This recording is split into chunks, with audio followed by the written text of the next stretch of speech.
So hello, I'm Foofoolabelle and here we are at the Edinburgh Fringe. I'm all show ready and just about to do a show here in the Bourbon Bar, and with me is the lovely Yvonne McCracken, and we're just going to be talking about the role of the stage manager and the stage kitten in burlesque shows. So hopefully you'll find this useful. It's just a few pointers for those of you putting on shows.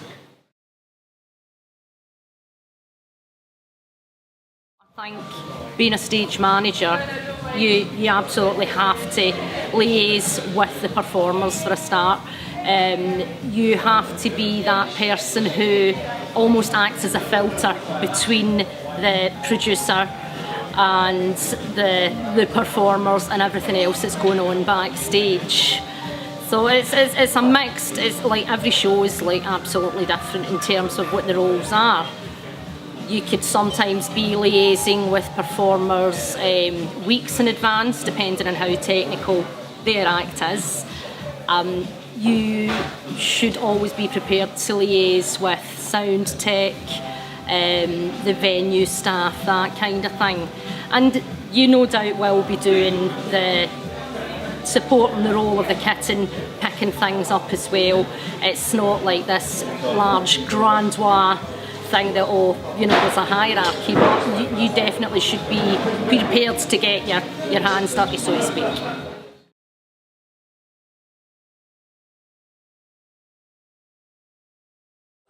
Before the show, it's absolutely, in my opinion, it's crucial that as a stage manager you individually introduce yourself to each performer. I think if you're going to be a stage manager for a show, it's very doubtful it's a last minute thing, so you will have plenty of time to contact each performer individually and introduce yourself. I think that finding out what each performer's needs are, there might be quite complicated setup, like if somebody's doing like fire, you need to make sure they've got their insurance, that kind of thing. It could be that you are liaising with the performer and the producer regarding something to do with music, but I think that kind of thing has to be quite clear. For example, if I'm doing a show, I'm very rarely responsible for the performer's music. That has to go straight to the producer. But I take full responsibility in every other piece of tech. For example, do they need a table? Do they need a chair? Have they got some complicated setup? I set very, very specific guidelines in terms of when I expect a performer's tech should be in. I set up my own tech sheets, and I think that they're quite clear. So I think there is, sometimes people might find me a bit pushy, but at the end of the day, I have quite established and experienced performers that I work with, and they say, oh, I'm so glad you're doing that show. I'm so glad, I'm really glad you're looking after me. So that makes me know that I'm doing my job well. But really crucial, get the performer's contact details on the day, so if there's any problems in the day, that performer can contact you. So again, and I'll probably say this about a couple of things, you're almost acting as a filter between the producer and the performers, and you're very responsible for that.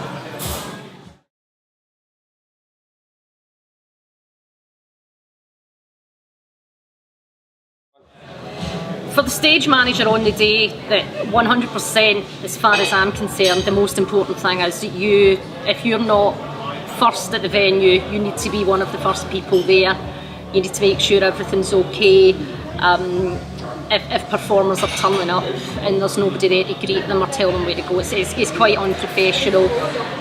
You have to be the person that I think liaises with the kittens, make sure the stage kittens know what their job involves. The stage kittens, I think as long as the stage manager's there very early, it doesn't matter so much about the kittens. On the day, I think that you have to also liaise with the compere. If the compere wants you to do something specific, if they need specific, sometimes compares have got their own tech, and you should be prepared for that as well. I think You have to ensure that all the performers are ready to go on stage. Everybody knows what the dressing rooms are. Everybody knows where they're supposed to be and when. It doesn't necessarily have to be you as the stage manager doing that. For example, you might, you know, get a kitten to support you, and can you go and ask so-and-so to come to the stage, make sure they're ready at the side of the stage. But I think as a stage manager, it's your responsibility to make sure everybody's clear on who's doing what when regarding that. You may be responsible for liaising with the venue staff.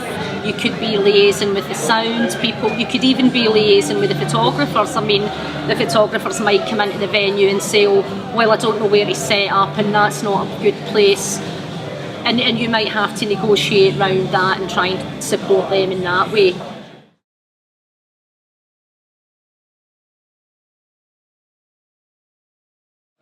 I've stage managed in, you know, a variety of venues, to the very, very small, perhaps even the back of a pub.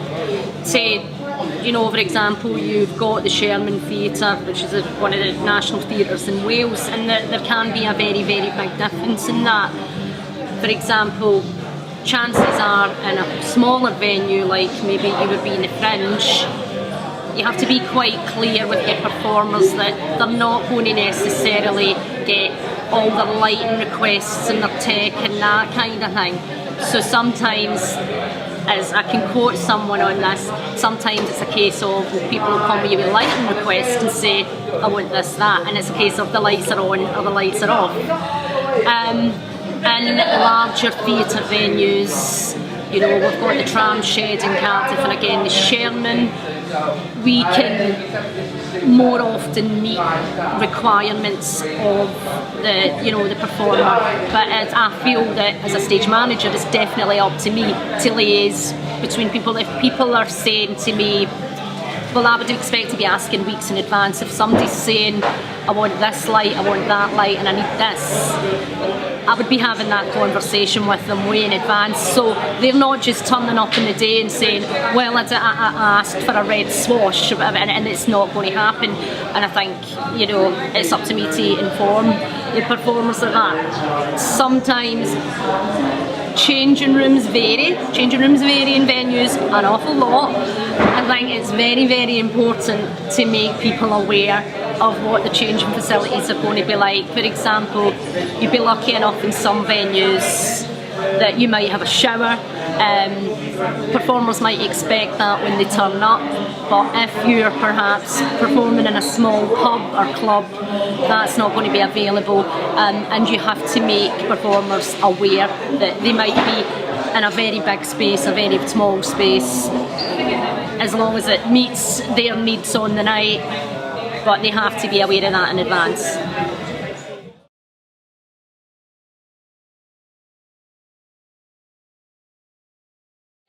I definitely think that the stage manager's role stops when it comes to performer fees. Now, I know I've been in situations where performers backstage at certain events have said, oh, I wonder, are we all getting the same, that kind of thing. I might be privy to that information, but it's 100% none of my business. I wouldn't be having that conversation with a performer.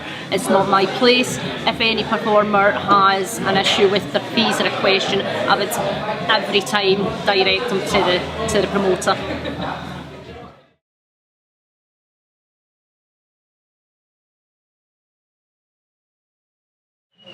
My expectations as a stage manager would be to be getting paid accordingly regarding what I'm doing. For example, you see there's so many castings for performers that also includes, we also need a stage manager, or people can contact you directly and say, oh, can you stage manage the show? And you say, well, what's the fee? So, oh, there isn't a fee, but you can watch the show. Now, I would only assume people with very little experience of working in cabaret, burlesque, would say you can watch the show. probably the last thing as a stage manager you're doing is being able to watch the show. And you might get glimpses of it, but you're certainly not there to watch the show. You're far too busy. And I think the problem comes in where some performers that I've met, and myself definitely, we've performed the kitten role on stage, and for some people, and I think it's a fantastic thing, for some people that's a way, that's an introduction into burlesque, it's an introduction to cabaret. They can get to meet people, they can get to speak to people, they can see the whole dynamic backstage, and that might be acceptable. But if you're talking about liaising with people perhaps weeks, months in advance between themselves and the venue, saying that it's great experience is absolutely unacceptable. If you want a good stage manager, especially a very experienced stage manager, pay them accordingly.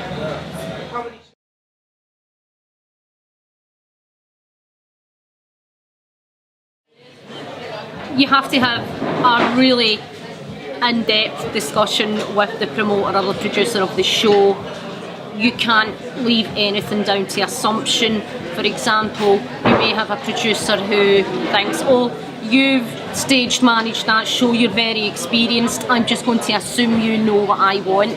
It's completely unacceptable, but I think at the same time that is also the job of the stage manager to absolutely ensure that, well, you know, you have to be clear on what do you want me to do, what are you expecting of me, what are we agreeing, and preferably face to face. That's not always going to be possible, I understand that, but it has to definitely be agreed before the show.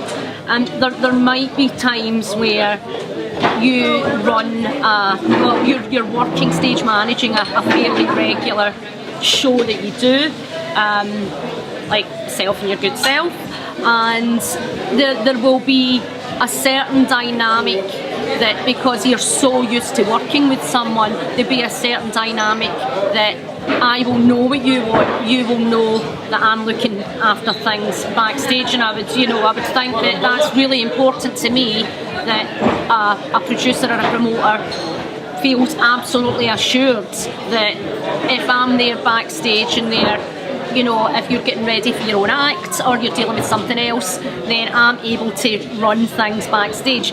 But that sort of that dynamic takes time to happen.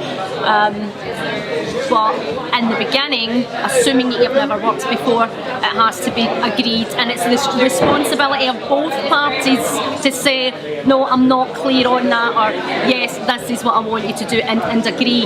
That's well in advance of the show.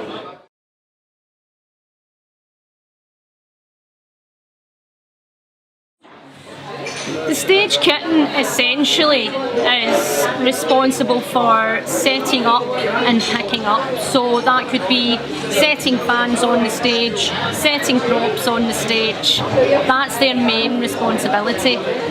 However, again, going back to different size shows and different size venues, if it's a small show, you might be able to do it with only one person, you might be able to do it with only one kitten or stage manager if it's a very small show. I think that, again, that comes down to experience. I think that what's really important, again, is that promoters and producers are very aware of what their kitten's experience is and what their expectations is. For example, people might think, oh, it's just a case of picking things up, and not realise, well, there was an expectation you would be asking people to come to the dressing room and show them where to go. I think that if you've got like a bigger show with a stage manager and a kitten, it's quite important, if you can, to consider the dynamic between those two people. I think if you've got, for example, two fairly quiet and reserved people running the stage, it doesn't necessarily work that well. It's important to sort of figure that stuff out. I think that the stage kitten, if they're concerned about anything, they should always, the stage manager should always be there to support them, and they should always be the person to confirm what your role is. And honestly, I've been in some shows where, again, maybe going back to the point where we've got some girls who want experience in the whole burlesque cabaret scene, and they're very eager, they're super eager to lend a hand backstage, and sometimes, quite frankly, that can be, you know, with the best will in the world, they can sometimes get in the way. And I think as a stage manager, you have to be the person who's perhaps saying, you know, thanks very much, you know, you've been a fantastic help, why don't you sit down and watch the rest of the show? Being extremely diplomatic. There's absolutely no excuse for, even if people do think there's some sort of hierarchy, there's no excuse for a stage manager to pull rank on a kitten, because quite frankly, that stage manager is not paying that kitten's wages. So massive thanks to Yvonne McCracken for all that really important information. That's it now, I'm off to get ready for my next performance. So signing off from the Edinburgh Fringe. Thank you very much.